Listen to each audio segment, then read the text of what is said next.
Donc, l'enregistrement est démarré. Donc, quelques commentaires d'abord. On va vous proposer quelques modifications au mode de fonctionnement. Bien que ce ne soit pas 100% certain, c'est de plus en plus la direction que ça prend, parce que je travaille et je fonctionne dans l'incertitude, mais il semble bien que l'examen final va se faire dans une forme à distance, dans une forme virtuelle. Et je pense qu'on a pris beaucoup d'expérience ensemble grâce au mini-test et à l'intra, avec les qualités et les défauts que ça peut receler. J'ai eu certains feedbacks auxquels je suis sensible, à savoir que quand on a les genres de problèmes qu'on a dans les mini-tests, on corrige seulement la réponse et il pourrait y avoir des gens qui pensent qu'ils ont compris ou qui ont mieux compris que ça et qui vont avoir 0 pour un problème parce qu'ils n'ont pas la bonne réponse, d'accord? Et ça, je comprends très bien. C'est pas usuel de faire des examens en électronique où on ne fait que corriger la réponse. C'est un peu à date ce qu'on a fait à l'intérieur du médium Moodle Test. Cependant, le médium nous permet autre chose. Vous avez pu voir en ligne qu'on on a mis hier, quand je dis on, comprendre les gens qui travaillent avec moi, en clair Ahmad, il y a à l'intérieur du mini-test d'aujourd'hui, il y a un problème où vous allez devoir écrire la solution et vous allez devoir, je présume avec votre téléphone ou avec un scan, le moyen de votre préférence, mais avec la génération d'aujourd'hui, c'est probablement avec votre téléphone, prendre une photo de la page réponse que vous avez écrite et la télécharger à l'intérieur du temps de l'examen. Donc, bien sûr, si on ne l'a jamais fait, si on n'a pas ce qu'il faut à portée de la main, ben là, on va dire, ben, je n'avais pas ce qu'il fallait pour faire le upload. Donc, comme on vous avertit très, très, très clairement, il n'y a pas de, il y aura pas de, j'espère, il n'y aura pas de surprise là-dessus. Et il y a un problème non corrigé, non noté, mais juste pour vous permettre d'essayer. Et donc, pour ce genre de choses-là, bien sûr, ça vous prend de la place pour écrire, ça vous prend une feuille, ça vous prend un crayon, et vous devez écrire la réponse à la question qui correspond à votre solution. Et c'est un des problèmes, seulement un, à l'intérieur du mini-test. Bien sûr, vous pouvez vous douter que quand on fait ça, il n'est pas question d'avoir une correction instantanée et qu'il y a une personne qui va devoir passer sur les 100 solutions. Et ça prend du temps. Donc, l'aspect moins positif de ça, c'est que vous n'aurez pas la réponse en temps réel. Et donc, il y a une personne qui va donc faire cette correction-là. Et dépendant si c'est une expérience heureuse ou moins heureuse, je prévois avoir une partie importante de l'examen final sous cette forme. Donc, un examen final en virtuel, vous pourriez avoir deux problèmes. Vous allez devoir écrire la solution et la télécharger à l'intérieur du temps de l'examen. Donc, ça regarde de plus en plus comme ça pour, pour l'examen final. L'autre élément pour lequel, peut-être un commentaire que je veux faire, on a eu des commentaires concernant, disons, une préoccupation que certains avaient, que peut-être certains pouvaient prendre les questions de mini-tests et peut-être s'assurer à les inverser en se faisant des guides programmés pour essayer de battre tout le monde au poteau. Bon, nous, on croit que c'est pas pratique et que c'est pas réaliste. Puis, je peux vous dire que la conséquence, bien sûr, de tout ça, c'est que, pensez une chose, c'est à l'examen final, je pourrai probablement pas réutiliser les questions telles quelles. Les questions vont toutes être modifiées et sous une forme ou sous une autre. Il peut y avoir une certaine similitude avec les questions, mais quelqu'un qui se sera fait un template programmé en tentant d'injecter des valeurs et en tentant de battre le système, il va tout simplement avoir perdu son temps, puis il va passer à côté. Le but, c'est de vous encourager à étudier l'électronique et le contenu du cours. Et je vous ai montré la semaine passée comment c'était facile pour nous, avec un problème comme le simple problème des 4 diodes, en changeant un petit peu la donnée du problème, à générer un grand nombre de problèmes qui sont substantiellement différents, pour lesquels une solution que vous auriez programmée ne va pas marcher. Donc, je vous décourage complètement d'aller dans ce sens-là. Et puis, on va inclure donc un certain nombre de numéros que vous allez devoir écrire. Il y a une pratique donc de ça aujourd'hui. Et je considère donc tous les mini-tests comme des exercices qui se veulent formatifs. L'autre élément, qui est un commentaire que je reçois de façon très, très positive concernant les laboratoires, j'avais suggéré que ça se fasse, et comme je suis peut-être trop démocratique parfois, finalement, on a voté contre ma motion. Et donc, ce qui est cependant, le commentaire que j'ai eu d'un d'entre vous va exactement dans le sens de ce que je proposais qu'on fasse au début. Donc, pour le Lab 3, vous aurez probablement compris que le Lab 1 a été créé par Aref, le Lab 2 a été créé par Ahmad et le Lab 3 a été créé par Nader. Je projette présentement une version qui n'est pas tout à fait, disons, à point, parce que j'ai tendance à être un peu méticuleux. Je vais revenir avec Nader un petit peu plus tard aujourd'hui, puis je vais lui faire corriger un tas de coquilles. Je suis le monsieur au crayon rouge qui change les tournures de phrases et le français et tout ce que vous voulez. Donc, j'ai rendez-vous avec Nader pour finaliser ça plus tard. Plus tard, aujourd'hui, l'énoncé du Lab 3 sera en ligne.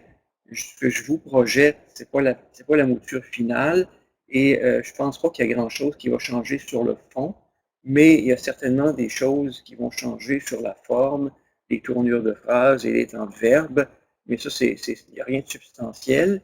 Donc là, ça vous donne une idée du Lab 3, et on a itéré, Nader et moi, parce que la première mouture qu'il m'a proposée, je la trouvais un peu, disons, un peu pâle, et j'ai voulu mettre des pistaches puis des chipettes de chocolat dans la crème glacée pour relever le goût et peut-être faire vous amener à comprendre un peu plus ce qu'est l'électronique. Et donc, la phase, le volet stimulation, il va y avoir 2 semaines de stimulation, 1 semaine au laboratoire, comme c'est prévu dans le plan de cours. Cependant, il y a des circuits qui vous sont proposés, on en a discuté avec Nader. Donc, dans le matériel pédagogique du cours, je vous fais part de la possibilité que l'on puisse construire. Bon, par exemple, ça, c'en est un, attendez un petit peu, que j'ai demandé à Nader de rajouter. Je cherche, j'y vais par les figures, hein. Le Bicemos Cascode, il est où mon Bicemos? Probablement en bas de la page. Donc, je cherche où il est dans la page, voilà. Donc, je déteste pas ce circuit. Je trouve intéressant, je trouve un enrichissement intéressant au cours qui vous permet donc de combiner 2 transistors, un MOS et un transistor bipolaire. Et ça, c'est ce qu'on appelle le montage cascode, notion que nous n'avons pas encore vue. Ça va être couvert dans le module de cours de la semaine prochaine. Mais en gros, c'est quoi un cascode? C'est quand on se sert d'un montage, typiquement un montage source commune, et qu'on va attaquer un autre transistor, qui soit MOS ou qui soit bipolaire, mais qu'on va l'attaquer par, par l'émetteur, comme ici, ou par la source.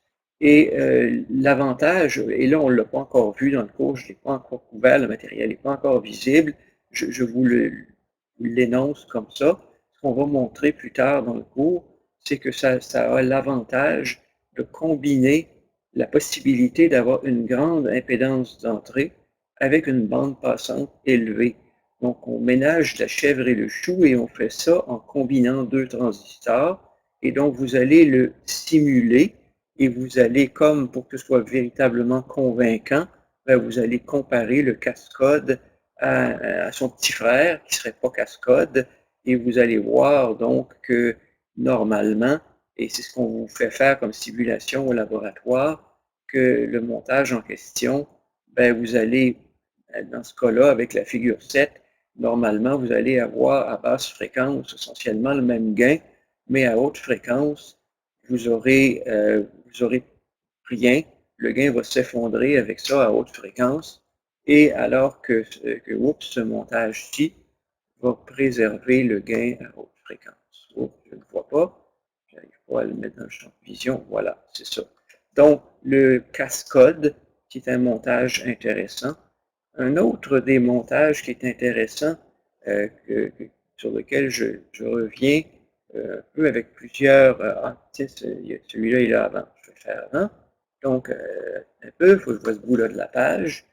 Une structure qui, en fait, il y a quelques structures qui sont extrêmement intéressantes pour moi en électronique et en électronique intégrée, mais qui ne vont pas très, très bien au laboratoire.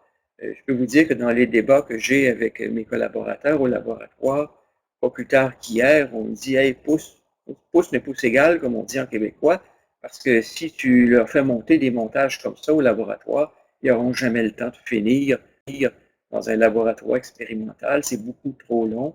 Et puis l'autre chose pour laquelle un montage comme ça, essentiellement, ne fonctionne pas avec des transistors discrets.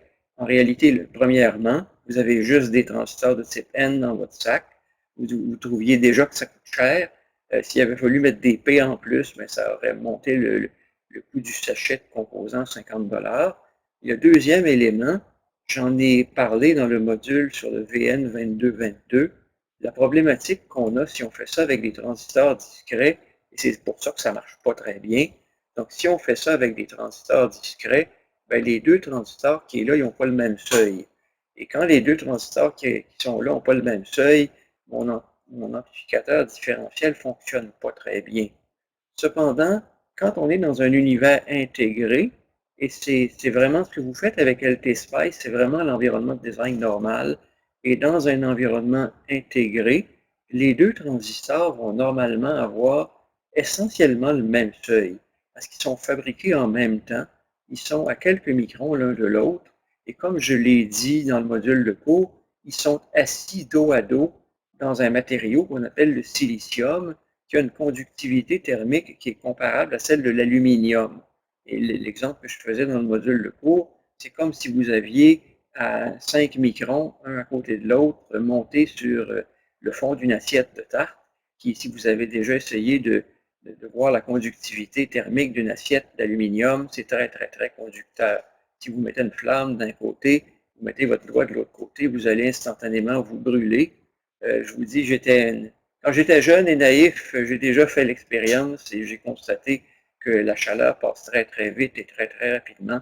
L'aluminium, c'est un excellent conducteur thermique, comme le silicium. Donc, si M1 et M2 sont fabriqués en même temps sur une tranche de silicium, qui peut ressembler au fond d'une assiette à tarte, ils sont à la même température, ils sont faits en même temps, ils ont le même seuil, et c'est très équilibré. Puis quand vous faites une simulation avec LT Spice, les deux transistors que vous mettez sur M1 et M2, ils sont mathématiquement égaux à la précision de la virgule flottante. Donc, ça devrait faire un montage qui, en simulation, va fonctionner très bien, alors qu'au laboratoire, vous n'aurez pas le plaisir de voir comment ça ne fonctionne pas très bien, parce que vous avez M1 et M2 qui n'ont pas le même seuil, puis le montage s'en va dans tous les sens. Donc, ça, c'est une autre chose que vous allez essayer au laboratoire, qui, à mon avis, est un exemple qui a une grande valeur pédagogique, et je voulais vous exposer à ça, mais on pourrait y revenir. Parce que j'aurais dû dire, vous avez en bonus, bien sûr, et vous l'avez déjà vu, vous avez ici en haut un petit pointeur, s'il te plaît. Donc, vous avez ici en haut un miroir de courant. Vous avez ici en bas un autre miroir de courant.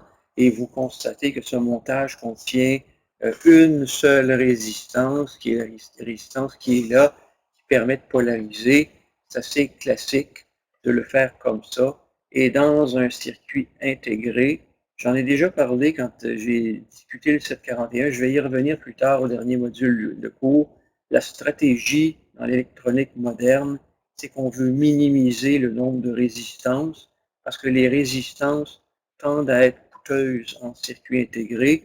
Et bon, évidemment, vous comprenez bien là, que les transistors discrets, ça s'utilise 1, 2, 3 à la fois. Ça s'utilise quand on fait un driver pour donc attaquer une charge, mais on ne va pas utiliser 1 million de transistors discrets dans un montage, ça n'a pas de sens.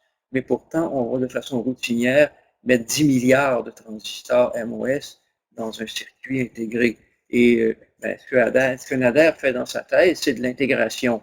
Puis tous les circuits intéressants que l'on fait aujourd'hui, on les fait avec des technologies intégrées, puis on les fait, le design, il se fait en simulation, et ce que vous faites à l'intérieur du cours de base électronique, c'est comme ça qu'on travaille vraiment quand on veut faire des circuits intéressants aujourd'hui. Puis il y a un dernier montage dont je parle parce que je le trouve extrêmement important. Parce que si on veut utiliser un transistor comme le VN2222 ici pour faire un driver, ce qui se passe avec lui quand on lui met une charge inductive, très commun quand on a un relais, une valve, un solénoïde, un actuateur, c'est tout à fait classique et standard de vouloir prendre la sortie d'un FPGA ou d'un microcontrôleur qui est capable de me fournir quelques milliampères et de venir attaquer une charge conséquente. Puis, si je prends un transistor qui est assez musclé, je pourrais très bien venir me mettre là un transistor qui est capable de fournir 25 ampères. Ça ne pose pas de problème conceptuel, ça existe. Et puis, votre petit microcontrôleur, peut-être qu'il peinerait un peu à vous le fournir parce qu'il chargerait la grille avec son mirobolant 3000 milliampères de courant de sortie, mais il finirait par amener votre transistor avec un VN2222. Vous ne pouvez pas attaquer 20 ampères, mais c'est très, très commun de trouver des transistors de puissance qui sont capables de fournir 20 ampères dans 200 volts, et vous pourriez très bien partir d'un microcontrôleur ou d'un FPGA et mettre un transistor puis attaquer directement une charge inductive. Le problème quand on fait ça, qui est un problème classique, c'est le problème de la propriété d'une inductance. Une inductance, ça évidemment, c'est une notion de base d'un circuit que quand j'étais étudiant, j'avais un professeur que sa phrase qui nous répétait sans cesse, c'est les étudiants ne comprennent pas que si on arrête le courant qui passe dans une inductance, elle n'aime pas ça. L'inductance se bat contre toute variation de courant qui passe dedans. Et ce qu'elle va faire, l'inductance, pour se défendre, elle va vous faire des belles inductions. Et j'ai cherché les paramètres, c'est Nader qui l'a fait pour moi. Puis si vous suivez la recette donnée par Nader, vous allez avoir des belles impulsions de 100 volts, 200 volts qui vont apparaître, assez pour détruire n'importe quel circuit électronique commun. Donc, si vous faites ce montage-là sans mettre ce qu'on appelle la diode de roue libre, en bon canadien, on appelle ça un freewheeling diode. Si vous ne mettez pas une diode de roue libre dans un montage comme ça, quand vous coupez les vivres à votre relais, à votre actuateur, il va se défendre en vous faisant une belle induction qui peut atteindre plusieurs centaines de volts et venir détruire n'importe quel circuit électronique. Et ce que je veux faire comme formule différente pour répondre aux commentaires qui m'ont été faits, c'est la semaine prochaine, j'ai demandé à Nader de se rendre disponible pour faire une session synchrone comme maintenant, où vous pourrez poser directement vos questions à Nader et discuter comment ça se passe dans le lab, pour faire un mi-chemin entre le lab en présentiel, où vous pouvez discuter avec la personne qui a créé le laboratoire et qui a essentiellement validé toutes les choses qu'on vous demande de faire. Nader les a toutes validées. Les simulations, il les a toutes faites et on a tuné les paramètres pour que ça marche. Donc, en fait, quand je dis on, je suis le menteur, c'est Nader qui l'a fait. Et moi, je voudrais peut-être faire une petite pause ici, puis donner la parole à Nader. Nader, peux-tu nous dire et dire à tout le monde les disponibilités et comment tu penses de fonctionner? Ton micro fonctionne, Oui, Nader? Vas-y, go. oui, bonjour tout le monde. Comme professeur Savary l'a mentionné, je m'appelle Nader Tarif et je suis le responsable du Lab 3. Euh, pour le lab à venir, professeur Savary a décidé d'essayer quelque chose à nouveau, c'est de faire une session interactive pour ceux qui ont des questions concernant le laboratoire.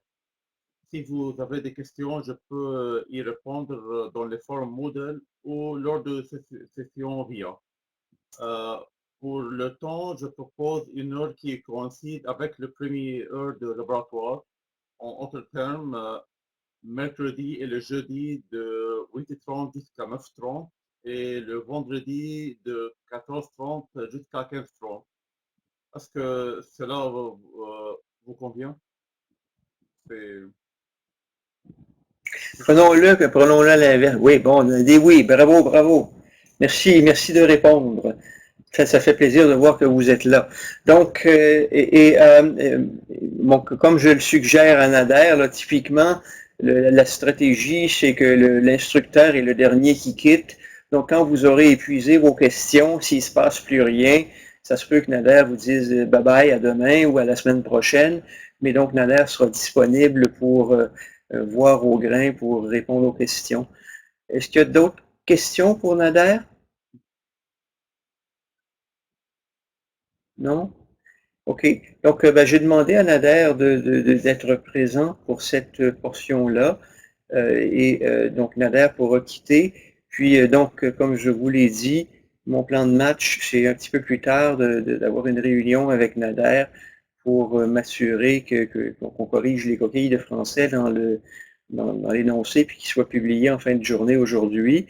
Il y a peut-être une chose sur laquelle je voudrais attirer votre attention qui va en lien avec une réponse à la question. Le dernier labo se termine, j'ai pas repris le plan. Le dernier labo se termine, excusez-moi, sur le calendrier. On est 19, 26. Oh, oh, oh, oh, oh. Ça va pas, ça, là. Je ne l'ai pas dans le matériel pédagogique. Comme je ne veux pas vous induire en erreur, je vais ouvrir le plan de cours et je pourrais vous le projeter, mais oui, de manière. Rien que le dire, fais-le.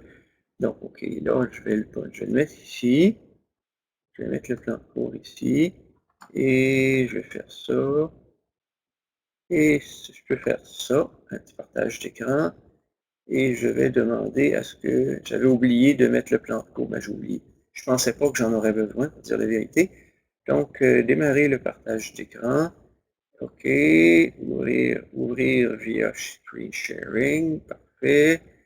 Et là, il va me demander quel écran, bien sûr. Ça prend quelques secondes à répondre, désolé. OK. Et là, quel écran je partage? Si vous ne voyez pas encore, hein, n'est-ce pas? Le partage d'écran n'est pas effectif. Hein? Partager mon écran. Toujours autorisé. Oui. Ouvrir via Screen Sharing. Je ne suis pas sûr que j'avais autorisé. Partage d'écran, d'accord. Ça démarre. OK. Donc là, lequel de mes deux écrans? D'accord, vous voyez celui-là. Ce que je voulais vous dire, c'est que ce qui est prévu, c'est que le dernier cours, donc, qui aura lieu le 16 avril, sera probablement, je m'attends à ce que la matière soit toute couverte, et soit toute couverte le 9 avril. Nous avons un cours le 16 avril. Le dernier cours le dernier cours du trimestre, pendant le dernier jour où on est censé avoir des activités, c'est le 19 avril. Et on a mis la remise du laboratoire, on a repoussé par rapport au plan de cours au 19 avril. Donc, vous allez avoir quelques jours de plus. Et en fait, on a enrichi le laboratoire de simulations et vous comprendrez qu'il n'est pas nécessaire d'avoir complété les simulations sur le Cascode, sur le... Ben, je ne sais pas, Nader, peut-être que je dis une bêtise, j'ai pas eu le temps de lire. Est-ce que tu fais faire le montage sur le Cascode? Nader, tu es toujours là? Oui, oui, oui, oui. Est-ce qu'il monte le Cascode au laboratoire? Oui. Il monte le Cascode au laboratoire, il monte Euh, l'amplificateur différent. non, non, non, il ne manque pas. Le but du laboratoire est de comparer le circuit cascode de celle de drain commun, de base commun. Donc, le Drain commun. Cascode, l'amplificateur différentiel et Euh, les impulsions induites par la... oh, oh, C'est tout en simulation. Oui. dans le lab, pour mesurer, ils ont fait le montage de cascode et de drain commun. Pour la simulation, c'est tout. Le cascode, le différentiel, c'est tout. Donc, il y a certaines simulations que vous pourriez, si jamais vous êtes coincé, faire après, parce que le rapport est demandé pour le 19 avril. Donc, la remise du rapport est mise au 19 avril, qui est après le dernier cours, mais le dernier cours, ça va être une session interactive comme aujourd'hui pour répondre à vos questions en préparation de l'examen final. Et je m'attends que la matière soit essentiellement toute présentée pour le 9 avril. Et selon le plan de cours, il me semble, je vais faire très prudent quand je dis des choses de tête parce que je ne veux pas vous induire en erreur, mais il me semble qu'il n'y a pas de mini-test 8. Le mini-test, observez en passant, observez qu'il y a la semaine du 29 mars, il y a le congé de Pâques le vendredi, mais comme c'est un laboratoire en simulation, ben vous faites ça sur votre temps à vous.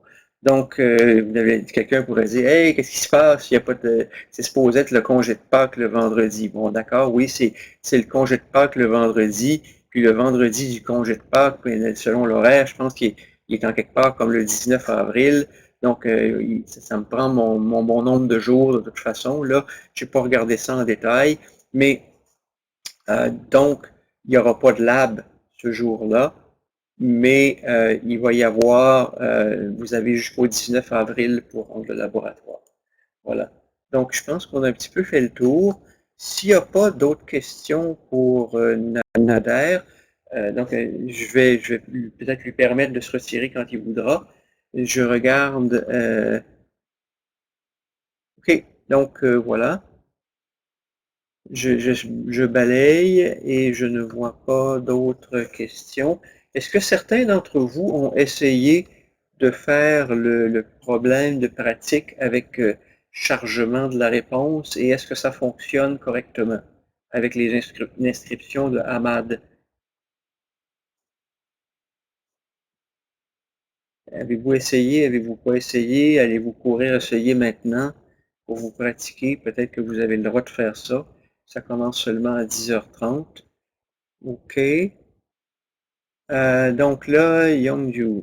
1 microfarad est utilisé dans la simulation, mais 1 microfarad n'est pas inclus dans le kit. Bonne question. Bonne question. Est-ce que, ben merci Yonjo, c'est une observation intéressante. Est-ce que ça se peut qu'on ait spécifié un condensateur qui n'est pas disponible? D'habitude, il est où? Regarde, je l'ai devant les yeux, là. Tu es observateur. Merci. Et en passant, il y a une chose que je voulais dire. Nada, peux-tu m'aider sur une chose? Je suis pas beaucoup de pratique avec l'outil, là. Pour créer le modèle, comment on fait pour créer le modèle? Il y a une interface pour entrer le modèle, bien sûr. Pour l'Archispace, Oui. oui, c'était facile. Seulement, il y a un commande .op. Puis, si vous, vous devez écrire le script. Le script, c'est extrait à l'aide de l'Internet ou d'une autre outil. Non, mais C'était facile. pour insérer ce modèle dans LT Spice, ils vont faire quoi? Oui, oui, je pense que j'ai déjà envoyé un vidéo sur YouTube pour acheter le modèle. OK, Mais il y a une des c'est vidéos qui seulement, explique comment le faire. je pense que oui, c'est déjà publié. Super, merveilleux, c'est parfait. Je vois pas ce bout-là de l'histoire. Et là, attends un petit peu, là, je retourne ici, je retourne au bon document, lab 3, et je ne voyais pas. Donc, et là, le cascode, le montage du cascode, et à quel endroit il y a un microfarad là-dedans? Je ne vois pas. À quel endroit il y a un microfarad là-dedans? T'as vu ça, toi, Nader? Oui, mais c'est pas le cascade. Le cascade, c'est le figure 6. Ici, le figure 7 est démontré. Attends un peu, le cascode, il est bien là, il est bien ici. Non, ça c'est l'amplificateur Euh, différentiel. C'est la... Page précédente. D'accord. Oui, cette page. Oui, c'est le cascade. Où est-ce qu'il y a ah oui, t'as CB. T'as CB ici qui est un 1 microfarad. Est-ce que c'est significatif? Moi, j'aurais tendance à Euh, penser que non. Qu'est-ce que tu sais? Usuellement, les capacités affectent les valeurs de fréquence de coupure qui la fréquence, la baisse fréquence de coupure, pas la haute fréquence de coupure. Mais pour le euh, haute fréquence de coupure, gamme, bande passante, Je ça propose, n'affecte pas. je propose que toi et moi, on regarde. Tu as la liste des pièces qu'il y a dans le kit. Mhm. Est-ce qu'on peut, au deuxième ordre, prendre ton schéma, que quand tu vas raccrocher avec moi, que tu ailles les vérifier avec la pièce, avec la liste des pièces qu'il y a dans le kit, s'il faut faire un changement à l'énoncé de laboratoire, comme ça le problème pourrait disparaître. Ah, d'accord, bien sûr. Donc, ben merci. On va faire en sorte que le problème disparaisse. D'accord, merci. Merci pour le feedback concernant la méthode de soumission. Ça va très bien. La page 7 avec un peu plus d'explications. La page 7 du présent document, celle-ci, celle-ci. Est-ce que c'est bien ce que vous voulez savoir? Est-ce que vous avez envie que j'explique plus? C'est bien cette page 7-là que vous voulez? Oui? Euh, bon, je vais interpréter que c'est oui. Bon, oui, oui. Est-ce que c'est la même question? Parce que si c'est pas la même question, je vais peut-être les prendre dans l'ordre et expliquer ce qui se passe sur ce schéma-là. Donc, Monsieur Beausset, Bonjour, est-ce que vous m'entendez? oui, oui, très bien. Ok, non, c'était en fait celle du PowerPoint de polarisation du MOS. Mais, Dans mais le fond, où on parle de... question dans l'ordre, s'il vous plaît. J'aimerais peut-être prendre 2 minutes ou 3 minutes pour redire, réexpliquer ça, parce que je pense que c'est la question. Puis ensuite, je reviens à vous dans 2 minutes. Ok, parfait. OK? Bon, et le montage, je répète, d'accord? Et je reprends plus doucement. Ce montage, je le trouve très important parce que une préoccupation que j'ai toujours quand je vous enseigne ce cours-là, c'est vous pouvez m'entendre parler de circuits qui ont 1 milliard de transistors, puis vous faites des montages avec 1, 2, 3 transistors, et vous demandez, mais quelle est la pertinence de ce montage que je suis en train de faire avec 1, 2, 3 transistors? Mais vous devez savoir que c'est pas obsolète, c'est pas désuet, c'est très, très, très pertinent de travailler avec des transistors comme le VN2222 et un vrai exemple d'application d'un transistor comme le VN2222, ce serait le cas où ici, j'ai un microcontrôleur ou un FPGA qui comporte peut-être 1 million de transistors ou un demi-million de transistors. Et en gros, l'intelligence de votre système est dans le microcontrôleur ou dans le FPGA. Mais éventuellement, vous êtes dans une voiture, dans un autobus, dans quelque chose, vous avez un actionneur. Vous voulez ouvrir une porte, vous voulez ouvrir un verrou. Donc, il y a une solénoïde, donc, dans lequel vous allez faire passer un courant et qui va faire bouger un actuateur mécanique. C'est un problème classique. Et quand vous faites ça, je peux vous dire, il y a des étudiants dans les années passées qui me sont revenus en disant, monsieur, comment ça se fait? Dans un projet LE3000, comment ça se fait? Je fais ça, puis j'ai brûlé mon microcontrôleur. Pourtant, je pense que j'ai fait rien de mal. Mais l'étudiant, puis c'est là que l'idée m'est venue d'en parler plus intensivement au cours. C'est quelque chose que plusieurs d'entre vous sont appelés à faire dans un projet LE3000. Donc, prendre un FPGA ou un microcontrôleur, puis attaquer quelque chose parce que vous voulez, on vous demande de faire quelque chose qui fonctionne dans le LE3000. Donc, quelque chose qui bouge. Donc, je ne sais pas pourquoi ça fait ça. Est-ce que vous voyez, j'ai perdu mon... attendez un petit peu, je ne comprends pas là. Nader, c'est pas que je ne veux pas te voir. Ah, Ahmad est apparu. Bonjour Ahmad. La fenêtre, qu'est-ce que vous voyez présentement? Vous voyez Nader et moi? Parce que je tentais d'expliquer quelque chose. Oui. Bon, OK. Donc, Nader, Ahmad, tu es en ligne. Je ne sais pas ce qui se passe la première fois que je le vois. Et peut-être que c'est ton arrivée qui a un peu perturbé le VIA. Je vais essayer de voir. Donc, je vais retourner au laboratoire. Oui, le laboratoire. Le laboratoire est là. Ah, non, je peux avoir le laboratoire. Donc, Ahmad, je pourrais te donner la parole tantôt, au besoin. Si tu regardes le fil, Ahmad, si tu regardes le fil de chat, tu vas voir qu'il y a des gens qui ont utilisé la méthode de remise, puis ils se sont déclarés satisfaits que ça fonctionne bien. Mais donc, Ahmad est là en ligne pour voir si jamais il y a des problèmes. Mais donc, j'étais en train d'expliquer lui, et donc, quand on regarde ce montage, donc, qui est un montage qui a une vraie valeur, là, donc, à savoir d'utiliser un transistor discret et pour venir attaquer le classique, hein, c'est vraiment un relais ou une solénoïde.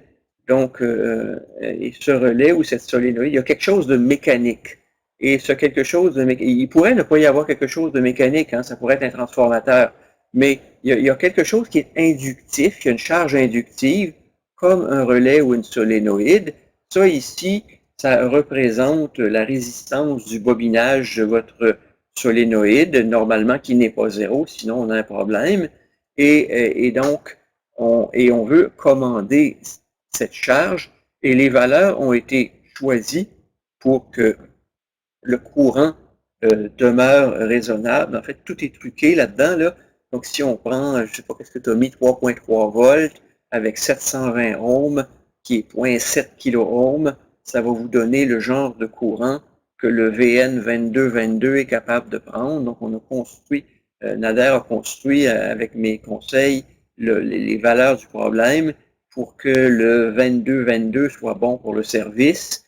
Et donc, et l'idée, c'était de vous faire voir avec ce montage que quand on met une onde carrée, donc je vais dessiner, si vous mettez une onde carré-carré, une onde carré-carré, en pratique, c'est pas très réaliste une onde carré-carré.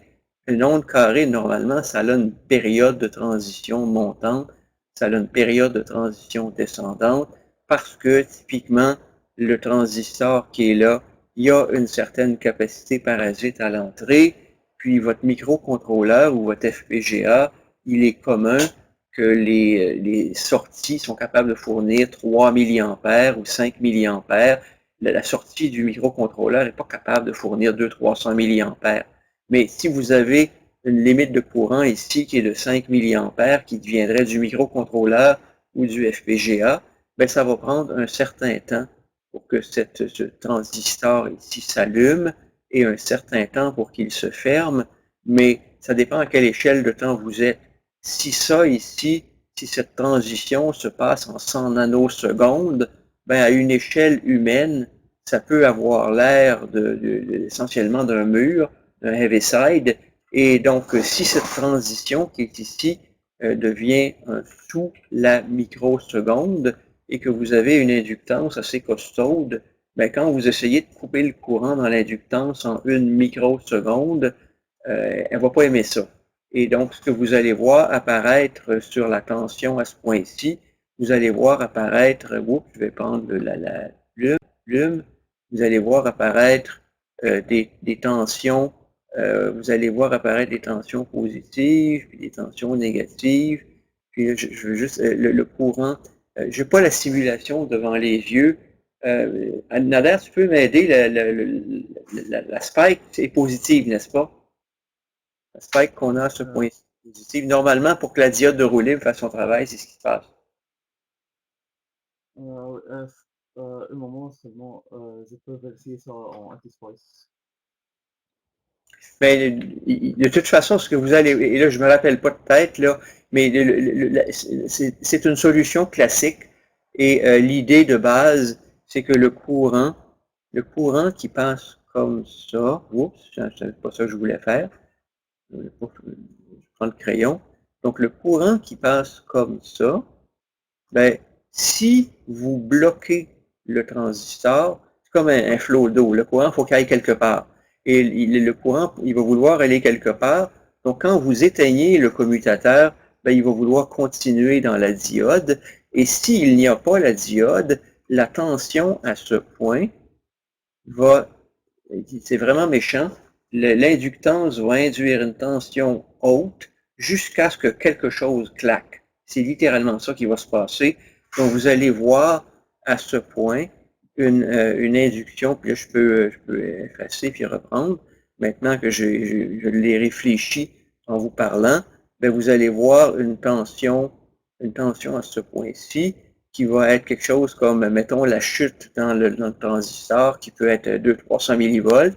Puis là, quand vous allez vouloir couper le courant, ça va monter et la pointe qui est là peut aller chercher 500 volts. Nader m'a montré les simulations, c'est ce qui se passait. Donc 500 volts. Puis 500 volts, bien sûr, ça excède la tension de claquage du transistor que vous allez gentiment détruire. Puis vous allez détruire votre microcontrôleur avec. Donc là, il faut retourner vous chercher un autre transistor parce que vous l'avez brûlé, puis un autre microcontrôleur parce que vous l'avez brûlé.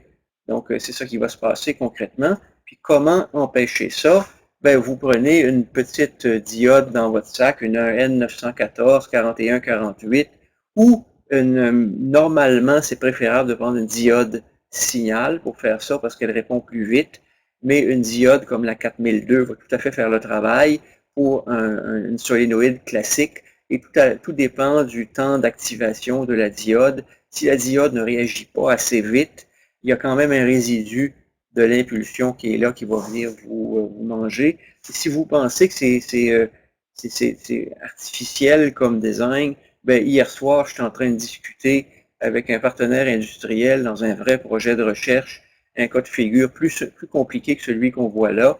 Et le cas de figure, il est induit par le fait que je peux avoir dans une application avionique, je suis en train de distribuer de la puissance et l'industriel nous dit, ben écoute, ça se peut qu'on ait des défauts, puis ça se peut qu'on ait des impulsions, puis il faut que tu me conçoives un circuit de protection qui est capable d'encaisser ces défauts-là. Évidemment, là, on est à un autre niveau, on n'est plus au niveau du cours, on est au niveau d'un vrai problème industriel, puis d'un élément de la thèse de PhD d'un autre étudiant qui n'est pas Nader.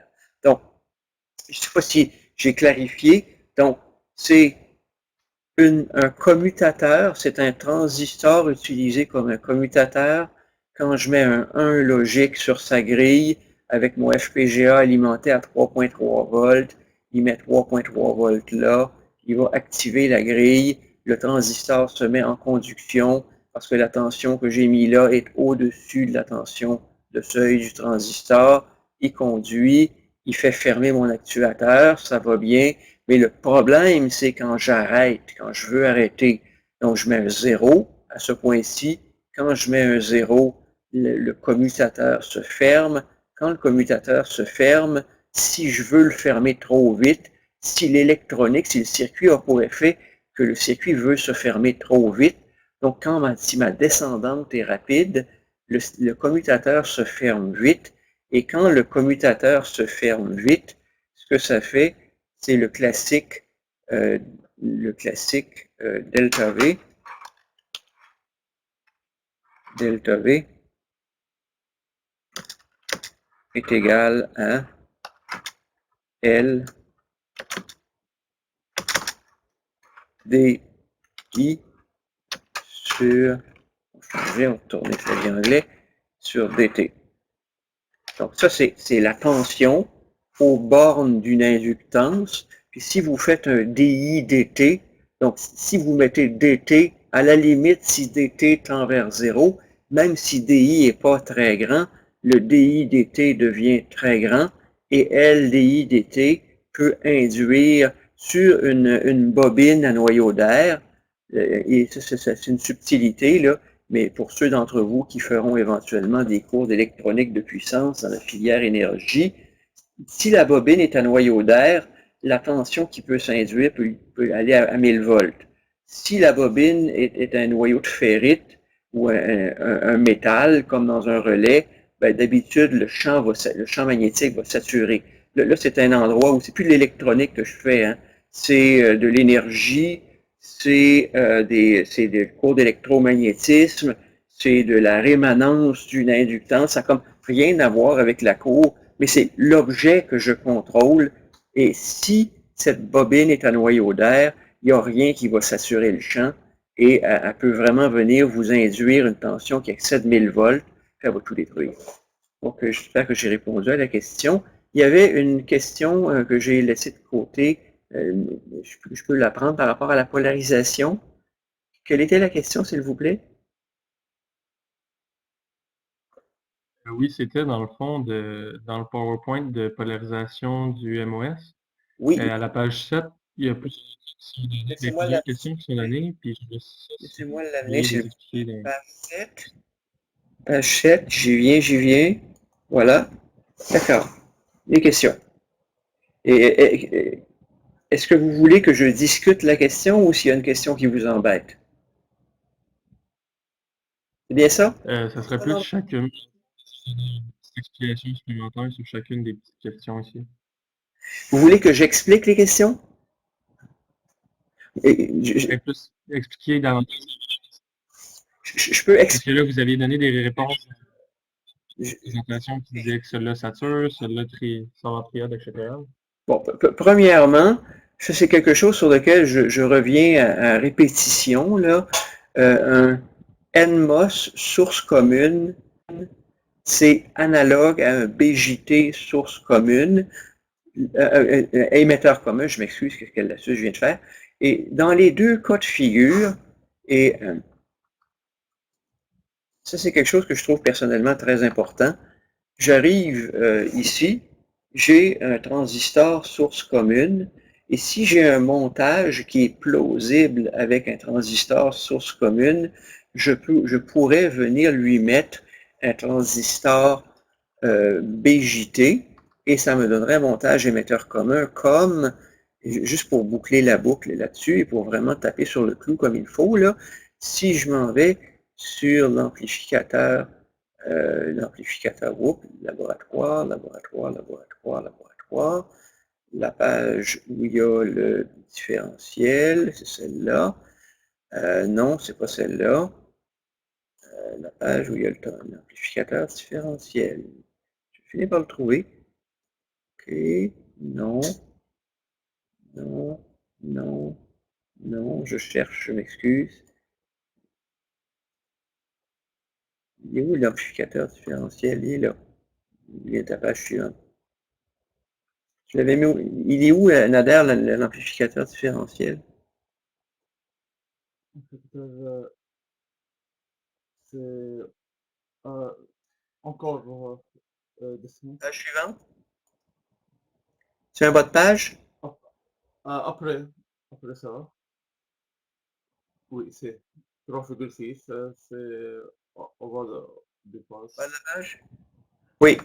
Dans un montage comme ça, l'énoncé est fort au point de dire à chaque endroit où vous avez un NMOS, mettez un transistor bipolaire de type NPN. À chaque endroit où vous avez un PMOS, mettez un transistor bipolaire PNP et le circuit fonctionne essentiellement de la même façon. Donc, il y a une analogie forte entre les deux. Donc, NPN et NMOS sont de petits cousins dans n'importe quel montage électronique. PNP et PMOS sont de petits cousins et le circuit que vous faites avec des NMOS et des PMOS, le même circuit fonctionne généralement avec des NPN et des PNP. Donc, ça c'est si je reviens à la question sur la polarisation, je retourne où j'étais. Donc, donc on dit ici, donc le NMOS, source commune, est analogue à un BJT émetteur commun. Donc on dit quand le drain d'un amplificateur à BJT sature dans son excursion négative, dans quel mode est le transistor? Et moi, pour réfléchir à une question comme ça, je suis visuel. Donc, on dit quand le drain de ce transistor sature dans son excursion négative, donc là, je suis ici, là, je pars de mon point de repos et je sature. Okay? Donc là, c'est l'amplificateur qui sature. Hein. On dit le drain du transistor sature dans son excursion négative. Donc, par rapport à mon point d'ancrage, par rapport à mon point Q, qui est ici, je vous ai fait dans la portion cours, moi, je le visualise véritablement comme le VDD, c'est un pivot. Ceci, c'est comme une baguette sur laquelle vous pouvez glisser. Et là, vous pouvez mettre une espèce d'une bague, un washer, ce que vous voulez, que vous pouvez enfiler sur la bague. Et quand vous mettez un signal, la bague peut glisser sur la droite de charge. C'est une solution graphique en temps réel. Donc, quand le signal à l'entrée, donc ça, je devrais dire que ça ici, c'est Vout ou VD. Hein? Et ça correspond à un signal, puis là, je vais me permettre de faire ça parce que le médium me le permet. Et je vais me permettre de changer de couleur. Je vais changer de couleur. S'il te plaît, couleur.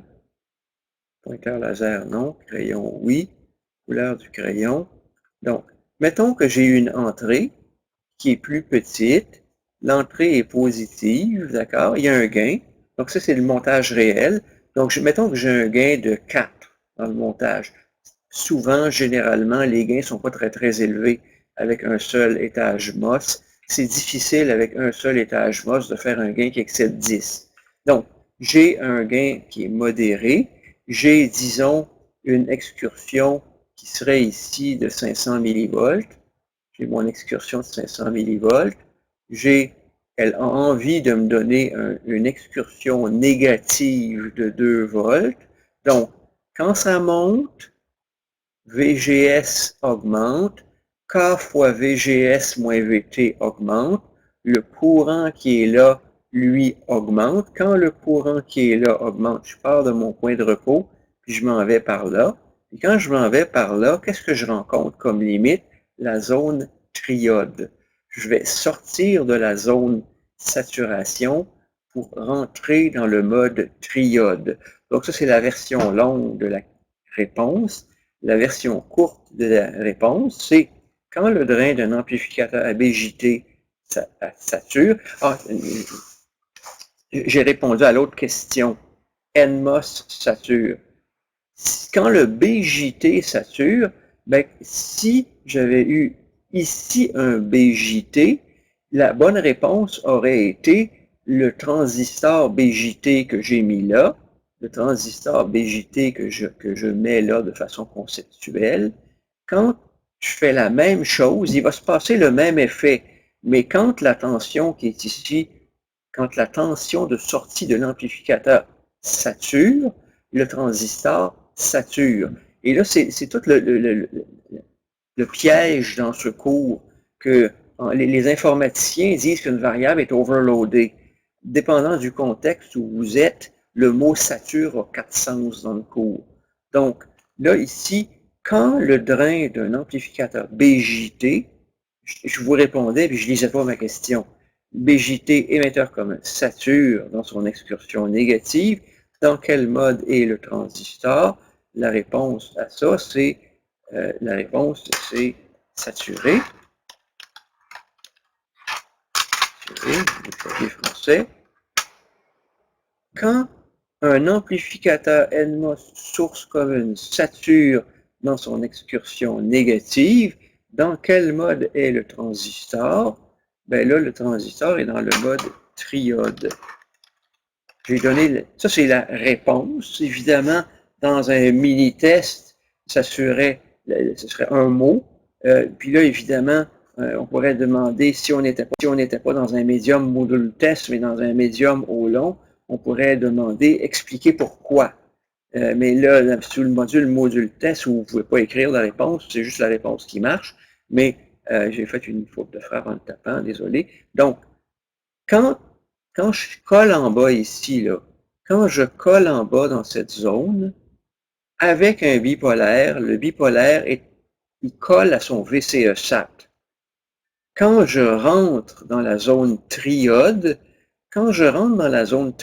c'est comme si le R0 du transistor se mettait à décroître de façon drastique et soudainement, votre montage n'a plus de gain. Le gain s'effondre. Donc, la saturation d'un montage avec un bipolaire est plus dure qu'avec un MOS. Cette zone-là, ici, et ça, c'est une complexité que vous pourriez voir facilement en simulation. C'est dur pour BJT, donc c'est carrément droit. Dur pour le BJT. Puis c'est arrondi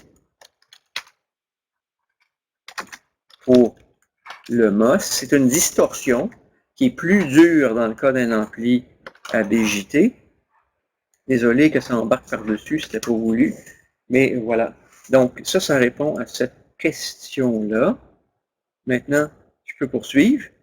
Quand l'amplificateur sature dans son excursion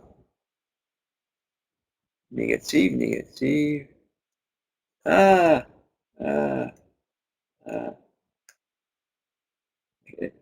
n'y a rien comme de l'expliquer au long, pour s'apercevoir qu'il y a une faute de frappe dans la question. Merci de me rappeler à l'ordre. Si, et ça c'est vraiment de nature à vous embêter sérieusement, et je m'en excuse, je viens de découvrir qu'il y a une erreur dans le slide. Donc, négative, mon intention était bien sûr de faire positive et positive, et votre question vient de me faire comprendre que ma question est buggée. Je ne l'avais pas vu, ça fait plusieurs années que c'est là, donc mon intention, et je m'excuse, c'est vraiment involontaire, là, quand l'amplificateur sature dans son excursion positive, en fait, attends. Non, la question est encore pas mauvaise. Je suis en train de voir une autre question. Si vous n'aviez pas compris que je peux vous poser 1000 questions avec le même circuit, je vais lire arrête-toi, Yvon, puis lis la question. OK.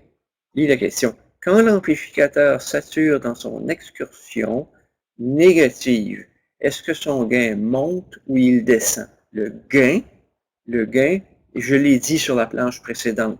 J'ai pensé que je m'étais fourvoyé, mais je suis en train de répondre à une autre question qui n'est pas la question qui est écrite là et que je m'excuse. J'ai de misère à coordonner la réflexion avec la lecture. Donc, je reviens ici.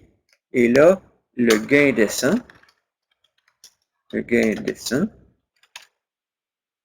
Ça pourrait facilement faire des vrais ou faux dans un mini-test.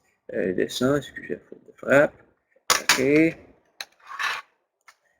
Là, je vais être plus prudent, je vais lire la question. Quand les amplificateurs émetteurs communs et sources communes saturent dans leurs excursions positives, dans quel mode sont les transistors? Mais là, la réponse, c'est coupé.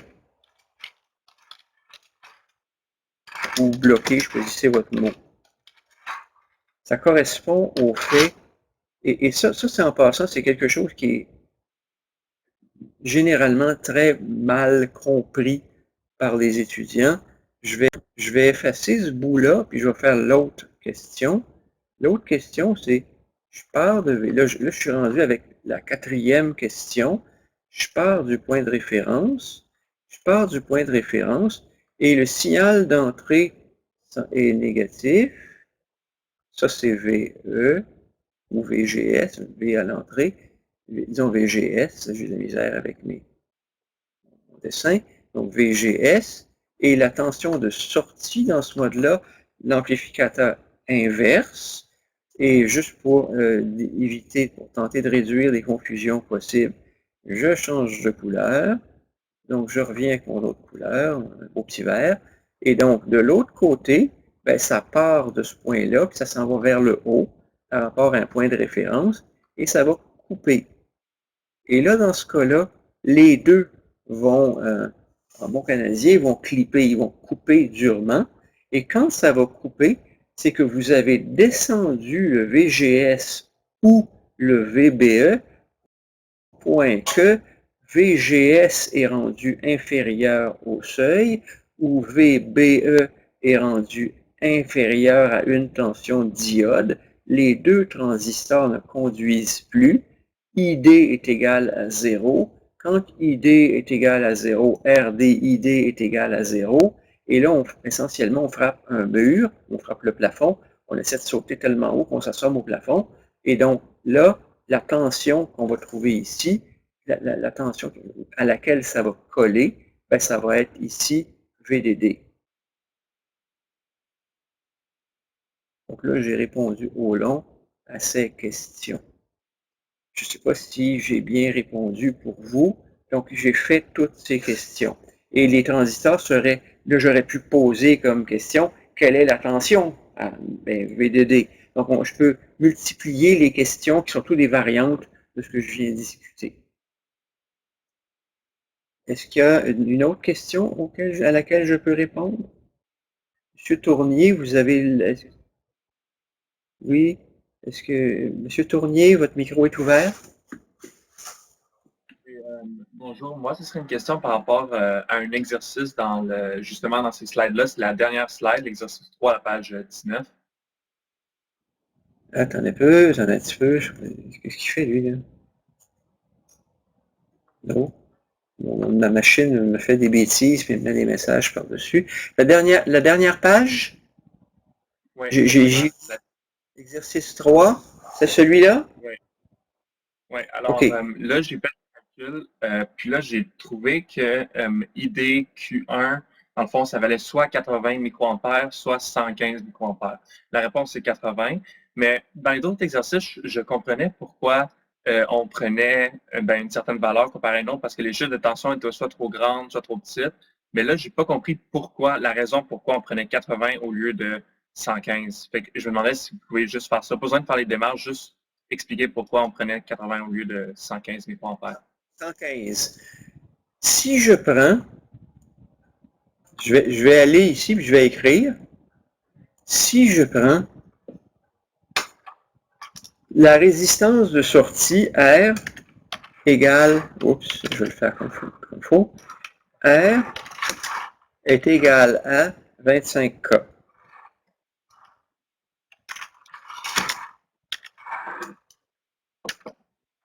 Là, si je fais R, là, je prends la donnée que tu me donnes. Dis-moi le bon chiffre, c'est 115? Le bon mauvais chiffre? 25 fois 115 milliampères, microampères. Donc là, je vais dans une fenêtre que tu vois. Tu t'as déjà vu, là? Est-ce que tu as compris pourquoi? Non? Ou c'est le bon chiffre? C'est le bon chiffre, tu n'as pas encore compris pourquoi. OK? Donc, je m'en vais, là, je viens d'ouvrir une calculatrice, puis ça m'ouvre une calculatrice de 30 pouces de large, puis je ne vois plus rien. Là, je vais la mettre à une taille normale, puis je l'envoie sur l'autre écran, excusez. C'est les vicissitudes de travailler ici. Donc là, je fais 25 fois, donc c'est 25 kiloohms fois 0.115 milliampères égale 2,875. Je retourne ici. Là, j'ai perdu ma place, donc je recommence. Donc, 25 fois 0,115 égale 2,875. Et là, je dis OK. VDD, c'est 3 moins 2,875 égale, tu comprends ce que je fais? 0,125, je suis en train de faire, si vous n'êtes pas très bon dans le calcul mental, c'est ce qu'on appelle de la complétion à 1. Donc, c'est le complément. Donc, 8 plus 1, 9, 7 plus 2, 9, 5 plus 5, 10. Donc, de tête, vous pouvez faire ça. C'est des trucs de calcul mental que peut-être les gens de votre génération n'ont pas. Mais j'ai 3 volts en haut. Donc, je dis, la chute dans R, c'est 25 kOhms fois 0,115. Ça donne 2,875 volts. Donc, il y a une chute de 2,875 volts là-dedans. Si je pars de 3, j'ai donc, si ce courant était la solution, la tension à ce point serait de 0,125 volts, mais le seuil est de 0,6. Donc, le transistor serait bloqué. Donc, c'est incohérent. OK, c'est bon. OK, je comprends, ouais. C'est que tu essayes et ça c'est normalement, la réponse au long, quand vous êtes dans un environnement, si on n'était pas dans un mode pandémie, dans une réponse au long, où on fait mettre les choses par écrit, le numéro C, ce serait pourquoi? Ben, pourquoi? Ben, parce que, ben là, je viens faire le pourquoi. C'est le genre de question qui est un peu plus difficile à poser avec module test, mais implicitement, si vous pouvez prendre une pièce de monnaie puis la flipper en l'air et dire, ben écoute, moi je ne sais pas pourquoi, j'arrive pas à l'expliquer, mais je vais décider que je vais à gauche, je vais à droite, mais non, il y a vraiment une raison et je viens de l'expliquer. C'est parce qu'il y a une des deux valeurs qui va amener le transistor qui ne correspond pas à l'hypothèse de travail que le transistor conduit. C'est une très bonne question, hein? Très bonne question. Est-ce qu'il y a d'autres questions? Est-ce que ça va est-ce que vous avez bien compris? M. Tournier, ça va? Oui, c'est bon. Merci beaucoup. D'accord, merci. Est-ce qu'il y a d'autres questions auxquelles je peux répondre?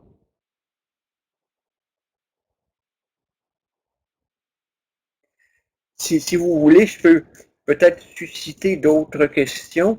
J'ai évidemment à répondre à des questions que vous ne vous êtes pas posées. Je vous ai déjà dit, mon père qui était professeur me disait ça ne sert à rien, tu perds ton temps. Puis il avait bien raison. Mais si on peut peut-être regarder un autre problème qui est un autre problème du passé, qui est des problèmes de mini-tests.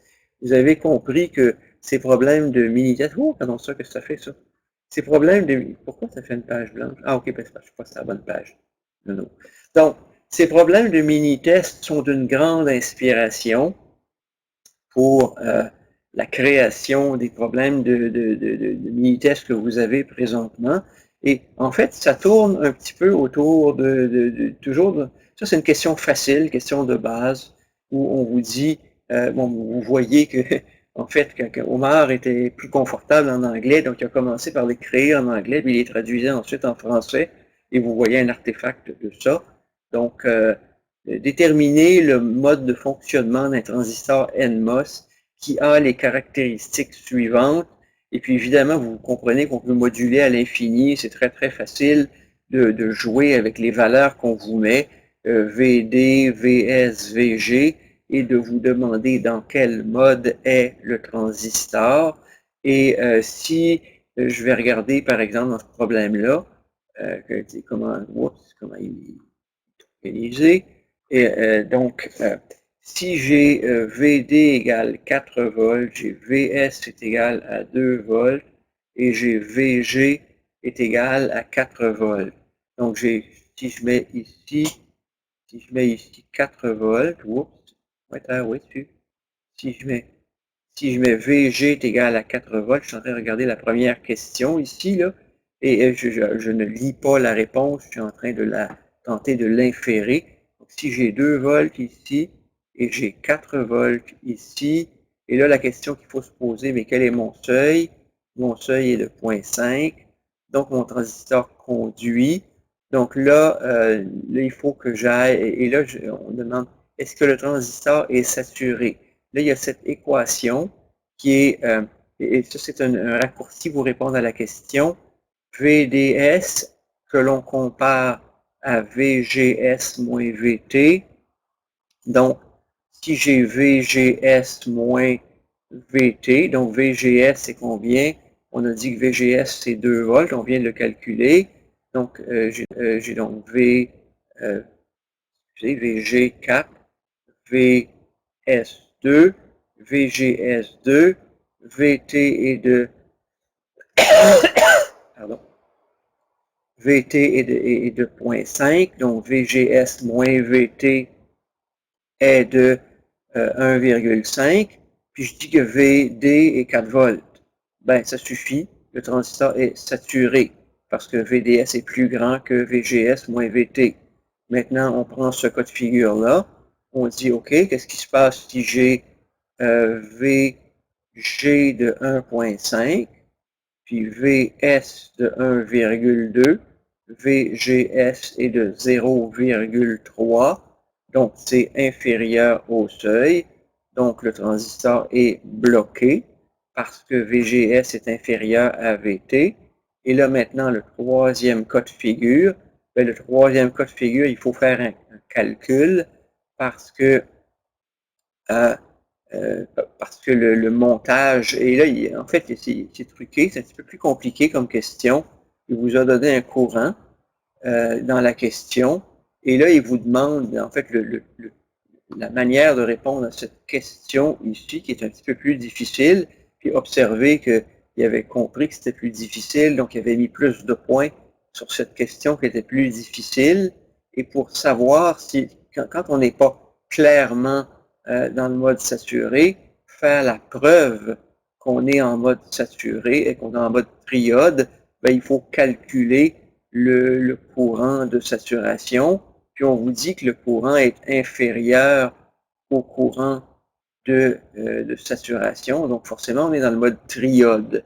Et donc on pourrait évidemment faire des variantes de ça, puis évidemment la beauté dans ce médium-là, c'est qu'on peut voir que vous avez compris l'idée, vous pouvez poser l'équation, vous avez fait le calcul, puis oups, vous avez mal pitonné. Donc dans cet univers-là, on aurait pu donner des points aux étudiants. Dans le mode Moodle Test, où on corrige seulement la réponse, ben, vous pourriez prendre une pièce de monnaie et la flipper, puis vous avez 3 réponses possibles, et puis évidemment, sur le lot, des fois vous allez gagner, puis des fois vous allez perdre. Donc ça, c'est un exemple de problème. Est-ce qu'il y a une question? Je ne sais pas ce que ça veut dire quand c'est en rouge, si la personne a des problèmes. Donc, Madame Soldati, avez-vous une question? Ou c'est juste, je ne sais pas ce qui fait que l'interface vous met en rouge. C'est peut-être parce qu'il y a un problème de connexion. Donc, si vous avez une question, laissez-le moi savoir. Donc ça, c'est ce problème. L'autre problème qu'il y avait, donc, ben, c'est un problème classique. Hein? C'est un problème tout à fait classique avec un transistor MOS de vous faire résoudre une polarisation. Et donc, classique, on vous dit donc les condensateurs sont gros, donc ils vont se comporter comme des courts-circuits à mi-bande et on vous donne différentes valeurs de composants. OK. Là, il y a une longueur de canal. C'est pas une inductance en passant. Ici, c'est une longueur de canal. Et on vous a donné un W puis un L. Ça, c'est une chose sur laquelle je n'ai peut-être pas énormément insisté, mais normalement, le mu CA, qu'est-ce qu'on fait avec la longueur de canal? Si on a observez, la largeur de canal est de 10 et est 10 fois plus grande que la longueur de canal. Donc, il y a un petit piège dans cette question-là. Si on va, par exemple, je crois que pour ça, il faudrait aller au modèle petit signal et il faudrait descendre plus loin dans le module. Il faudrait descendre plus loin dans le module à l'endroit où j'ai l'équation.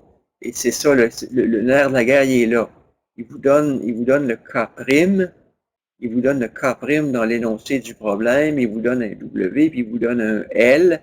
Bon, un petit piège dans ce problème-là, c'est que le grand K du transistor, ben, c'est 1/2 fois K' fois W sur L, puis la donnée du problème est telle que W est 10 fois plus large que L n'est long, donc il faut prendre le K', le multiplier par 10 et le diviser par 2. Sinon, on n'aura pas la bonne réponse, bien sûr. Donc, on retourne dans ce problème. Je ne sais pas où j'étais. Je pense que j'étais ici. Voilà. Et si je ne me suis pas gouré, parce que je suis en train de le faire pour vrai, là, mais donc il dit trouver les courants ID, VD, VDVS, puis en quelque part, je vais certainement avoir besoin de K. Donc, et en quelque part, il faut calculer, vous voyez, il faut trouver, donc le 1/2 est là, le mu Cox, il l'a donné dans le problème, le W sur L fait partie, donc, une des équations importantes.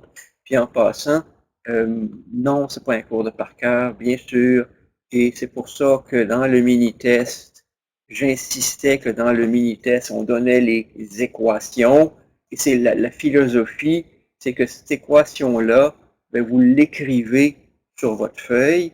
Pour rendre les choses un petit peu plus compliquées, c'est le jeu auquel on jouait avec les étudiants. On donnait trop d'équations pour que les étudiants puissent réfléchir à, ben, c'est quoi, vous faites la bonne équation. Donc, se rappeler de l'équation, c'est pas ça qui est le point. Se rappeler comment s'en servir, oui. Puis on vous donne mu Cox dans la donnée du problème, on vous donne WL et on vous donne l'équation. Donc, c'est ce qui était fait dans les mini-tests. D'habitude, la philosophie était dans les mini-tests, on vous donne l'équation et à l'examen final, vous devez l'avoir sur votre feuille. Vous devez avoir compris que c'est une équation importante. Quand vous serez dans votre pratique d'ingénieur, allez chercher la bonne équation à appliquer au bon moment. Puis quand vous allez être un ingénieur patenté et que vous allez connaître 1000 équations, peut-être, dont les 12 que vous servez plus souvent, puis les autres, les 980 quelque chose, que vous n'utilisez jamais, vous dites « Ah, j'avais vu ça il y a longtemps. » Puis là, ça s'applique. Je vais retourner dans mon livre, je vais retourner dans mes notes et je vais sortir mon équation. Et quand vous faites ça, ben, ça vous amène à votre problème ici. Et donc là, vous sortez votre équation. Et quand vous sortez votre équation, ça vous permet donc de calculer le courant qu'il y a. Et en calculant le courant, ben, ça vous permet donc de résoudre. Regardez dans l'ordre les réponses qui sont là. Et tous les calculs sont faits au long. Je ne peux pas vous répéter assez. C'est pas parce que vous avez lu la solution que vous allez être capable de la reproduire rapidement quand vous êtes dans un mini-test ou dans un examen. Ça, j'espère que vous l'avez compris. Donc, le mode moine copiste, puis le mode control find, c'est des modes qu'on veut complètement décourager dans ce cours-là. Vous devez être capable de résoudre les problèmes dans un temps raisonnable avec ce que ça implique. Donc, évidemment, il y a un grand classique. Le début du problème, c'est quoi la tension sur la grille? Ben, la tension sur la grille, c'est un bon vieux Thevenin équivalent. Donc, c'est 3 sur 7,5 fois 5, ça nous donne 2 volts. Donc, on a 2 volts sur la grille. OK. Donc, on a 2 volts sur la grille. Et dans quel mode on est? Lui, il dit c'est au bord de la saturation. OK, je ne sais pas pourquoi. Ah oui, pourquoi? Knowing that Q is operating at the edge of saturation. Donc, il a fait exprès. Donc, dans la question, il impose qu'on est au bord de la saturation. Et en le faisant, ça veut dire que VDS est égal à VGS moins VT. Donc, il vient en écrivant ça dans la question, il vient de forcer l'usage de cette équation-là. Et comme vous connaissez VG, donc vous avez aussi VT qui est spécifié. Donc si vous avez VG moins VT, parce que cette équation-là s'applique, vous avez VG. VGS, c'est quoi? VS, c'est quoi? Attendez un petit peu. Je suis au bord de la saturation. Comment il arrive là? Je vais juste le refaire. Là. Évidemment, ça, c'est parfois, mais normalement, on tâtonne. Hein? On n'arrive pas du premier coup avec ça. Puis des fois, il faut effacer quand on résout un problème comme ça.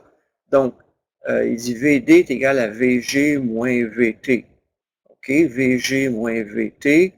VT est où? VT est 1 volt. VD est égal à VG moins VT. Ben, en fait, oui, d'accord, OK. Ça, c'est une forme équivalente en passant. Vous pouvez constater que moi, mentalement, celle dont je me rappelle, c'est celle-là. Vous venez de voir là, que celle-là, je m'en rappelle, et celle-là, je m'en rappelle pas. Mais celle-là est tout à fait équivalente à celle-là. Parce que VDS, c'est VD moins VS. VGS, c'est VG moins VS. Les moins VS des deux barres, je peux les simplifier. Même si je ne l'ai pas sur ma feuille, je peux développer VDS comme VD moins VS, VGS comme VG moins VS. Les deux VS sautent et ça vous amène à une forme équivalente de la relation qui définit la frontière au bord de la saturation. VD est égal à VG moins VT. C'est le genre de problème, si vous n'êtes pas drillé à les résoudre en temps réel, vous allez juste vous étouffer. Pourtant, c'est des problèmes nono, mais c'est des problèmes nono tant qu'on n'en a pas fait quelques-uns à livre fermé. C'est-à-dire que c'est pas avec le solutionnaire devant les yeux, là, parce que vous venez de voir là, que je viens de m'enfarger. Donc, et je vous dis pourquoi je m'enfarge, parce que moi, celle-là, je la connais par cœur. Celle-là, je la connais pas par cœur. Il faut que je la dérive. Et je la dérive parce qu'évidemment, essayez d'avoir toutes les équations sur votre feuille, c'est pas une solution faisable. Il y a des millions d'équations, puis il n'y aura pas cette place sur votre feuille. Donc, à un moment donné, il faut faire des choix. Quelles sont les équations importantes? Il faut être capable de les transformer. Ou, si vous dites, ben non, celle-là est vraiment importante, c'est comme ça que moi je réfléchis, vous avez le droit de la sortir de votre chapeau. Et donc, ça vous donne 1 volt. Donc, VG moins VT. Donc, VD était de 1 volt. Vous venez de résoudre ça. C'est quoi le VS? Bon, si vous savez qu'il y a... comment il est arrivé à ça? Le courant ID. C'est quoi le courant ID? Ben, si j'ai 1 volt là et que j'ai 5 volts là, c'est donc qu'il y a 4 volts de chute. S'il y a 4 volts de chute dans une résistance de 10K, il y a donc 0.4 mA. Et s'il y a 0.4 mA dans un 1.25 kΩ, il y a donc 0,5 volts de chute dans VS. Donc, tout est chaîné là-dedans. Bien sûr, c'est normal de tâtonner quand on est devant un problème comme ça. Je serais menteur de vous dire que je suis capable de converger de façon linéaire en un coup sans tâtonner à trouver toutes ces réponses. Et c'est ça qui est le piège de lire un solutionnaire. Refaites ce problème, mais en n'ayant pas le solutionnaire, et vous allez être obligé, vous allez passer par tous les tâtonnements que je suis en train de faire, et votre feuille, il va avoir 2 ou 3 fois plus de choses écrites dessus, puis à un moment donné, vous allez sortir votre efface, ou vous allez faire votre feuille sur une feuille brouillon, et vous allez effacer la moitié des choses que vous avez écrites, ou jeter la moitié des choses que vous avez écrites, pour regarder ce qui reste, qui vous amène directement à la réponse. Donc, moi, je ne suis pas capable, dans ce cas-là, je n'aurais pas écrit directement la réponse, j'aurais tâtonné un petit peu. Il n'y a rien de compliqué pourtant, tout est banal là-dedans, et le piège, c'est que vous avez toutes les données pour calculer. Quand on veut rendre un problème comme ça un peu plus difficile, on vous rajoute quelques données inutiles. Donc là, vous vous amusez, vous ne savez pas par où passer, et vous vous retrouvez avec quelques données inutiles, ça rend le problème un ordre de grandeur plus compliqué. Et donc, un peu trop d'équations et quelques données inutiles, si vous ne l'avez jamais fait, vous êtes mort. D'accord? Pourtant, c'est un problème basique, complètement basique. On peut difficilement demander un problème plus simple que celui-là, mais on peut rendre ce problème-là suffisamment déroutant pour quelqu'un qui ne sait pas pratiquer, qui ne sait pas driller. Quelqu'un qui ne sait pas driller ne sera juste pas capable de le résoudre dans un temps raisonnable dans un examen, puis la moitié de la classe pourrait ne pas être capable de répondre du tout. On vous demande, c'est quoi le GM? Ben, le GM, est-ce que moi je me rappelle de ça par cœur? Ben non. Donc, c'est une formule de GM, mais je pense que comme celle-là, c'est une formule que je pourrais qualifier d'une formule pas de bon sens, ben, c'est une formule à avoir sur votre feuille. Non, je ne me rappelle pas de ça par cœur, mais, et comme je ne me rappelle pas de ça par cœur, je ne m'attends pas que vous vous rappeliez de ça par cœur. Donc, on donne l'équation dans la donnée du problème ou dans le questionnaire du problème dans le mode mini-test. À l'examen, arrangez-vous pour avoir les équations importantes sur votre feuille, parce que sinon, vous ne serez pas capable de répondre. Donc, c'est les règles du jeu. Puis bien sûr, c'est un peu normal qu'on fasse un examen final plus dur que des mini-tests formatifs. Et c'est un peu le jeu auquel on joue. Puis je retourne là. On a presque fini cette question-là. Je pense que ça vous donne. Et puis là, évidemment, on vous demande le modèle petit signal. Bon, un petit peu. Ça, c'est le genre de questions qu'on peut vous poser. Si vous devez écrire la solution d'un problème, dessiner le modèle, un schéma du modèle petit signal de ce montage. C'est très difficile de le faire dans toutes les questions que vous avez eues depuis le début du trimestre, mais aujourd'hui, ce serait une question tout à fait faisable de vous demander de dessiner le modèle en pi équivalent de ce montage. Et ça, c'était le résultat où il faut savoir donc apparier puis recopier les choses au bon endroit. Donc, c'est un exemple tout simple, mais ça, c'est le genre de question tout simple dans lequel on peut facilement avoir une moyenne qui est inférieure à 50% sur les réponses. Puis, dans un mode formatif, c'est de vous apprendre très, très, très clairement que si vous n'en avez pas fait une coupe pour vous driller, vous allez tout simplement, comme on dit en bon canadien, choquer à l'examen. Voilà. Donc, moi, ça fait longtemps que je parle, ça fait longtemps que vous m'écoutez. Est-ce qu'il y a des questions auxquelles je peux répondre? Sinon, j'aurais peut-être envie de me taire et de vous laisser décanter. Le mini-test commence dans 30 minutes. Je suis là pour vous. Donc, s'il y a des questions, merci de les poser.